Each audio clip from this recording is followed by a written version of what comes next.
انسان کی زندگی دو ہی طریقوں سے بدلتی ہے. یا تو اسے خود یہ محسوس ہونے لگ جائے کہ مجھے ویسی زندگی چاہیے جیسی میں چاہتا ہوں، میں جس طرح کی زندگی جی رہا ہوں مجھے ایسی زندگی نہیں چاہیے.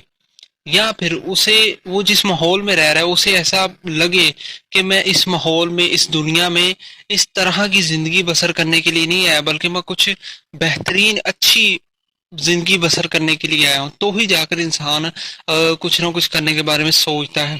یاد رکھ لیجیے گا کہ آج ہم بہت سے لوگ ایسے ہیں جو بہت زیادہ روتے ہیں، شکوے کرتے ہیں، شکایتیں کرتے ہیں، ہماری زندگی نہیں بدل رہی، ہمارا کچھ بھی نہیں بدل رہا، ہم کوشش کرتے ہیں.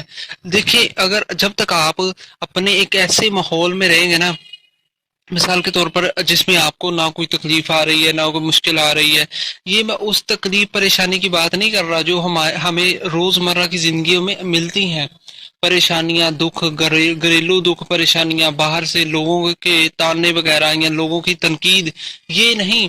میں وہ پریشانی کی بات کر رہا ہوں جو آپ کو اندر سے پریشان کرے کہ تجھے کچھ کرنا چاہیے، تو جس طرح کی زندگی بسر کر رہا ہے تجھے اس زندگی کے لیے، اس طرح کی زندگی کے لیے پیدا نہیں کیا گیا.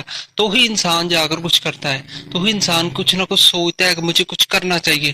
جب تک آپ کے اندر یہ چیز نہیں پیدا ہوگی نا، آپ کو یہ ریئلائز نہیں ہوگا، آپ کو پتہ نہیں چلے گا کہ مجھے کیا کرنا چاہیے، میں کس کام کے لیے بنا ہے. جب تک آپ اس بات پر فوکس نہیں کرو گے نا کہ مجھے اللہ نے کس کام کے لیے چنا ہے، کس کام کے لیے بنایا ہے، تب تک آپ کی زندگی کا کچھ نہیں بدلے گا. بے شک آپ کی زندگی میں کتنی ہی مشکلیں ہوں، آپ کو چاہیے کہ آپ تنہا بیٹھ کر یہ سوچیں کہ آپ کو اللہ نے کس کام کے لیے، کس کام کے لیے چنا ہے. تو ہی جا کر آپ کچھ نیا کر پائیں گے اور اپنی زندگی کو بدلنے میں کامیاب ہو پائیں گے.